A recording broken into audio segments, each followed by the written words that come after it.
झांसी का इतिहास चंदेल राजाओं के शासनकाल से जुड़ा हुआ है। यह अपने किले और रानी लक्ष्मीबाई के लिए जाना जाता है।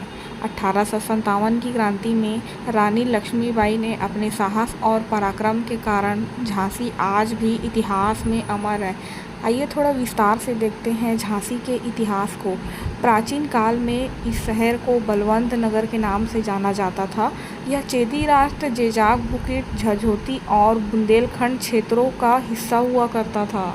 चंदेल राजाओं ने यहाँ शासन किया और उन्होंने एक मजबूत किले का निर्माण करवाया। 18वीं शताब्दी में मराठा शासकों ने यहाँ शासन किया और बाद में ब्रिटिश ईस्ट इंडिया कंपनी ने 1854 में इस पर अधिकार कर लिया। सन 1857 की क्रांति के दौरान रानी लक्ष्मीबाई ने ब्रिटिश शासन के खिलाफ संघर्ष किया और उन्होंने अपनी जान की आहुति देकर के झांसी बचाई थी।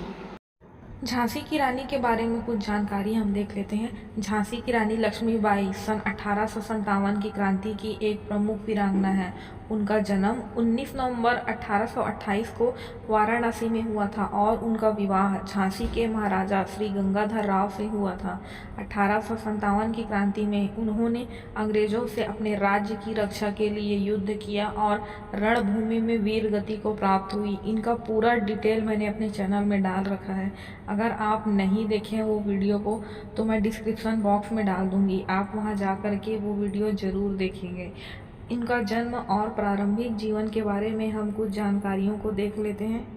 रानी लक्ष्मीबाई को मणिकर्णिका के रूप में जाना जाता है। उनके पिता मोरोपंत तांबे और उनकी मां भागीरथी थी। उन्हें लोग बचपन से मनु कहते थे। विवाह और झांसी की रानी 1842 में उनका विवाह, जैसा कि मैंने बताया, गंगाधर के साथ हुआ था और फिर वो झांसी की रानी कहलाने लगी।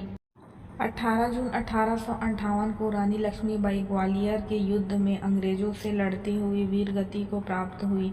उनकी बहादुरी और साहस के लिए उन्हें भारतीय इतिहास में एक महान वीरांगना के रूप में याद किया जाता है। रानी लक्ष्मीबाई को 1857 की क्रांति के वीरांगना के रूप में याद किया जाता है और ये झांसी शहर प्रसिद्ध है क्योंकि यहाँ 1857 में झांसी की रक्षा के लिए रानी लक्ष्मीबाई ने अपने प्राण की आहुति दी थी। तो ये थी एक छोटी सी कहानी। आपको कैसी लगी मुझे कमेंट्स करके ज़रूर बताएं।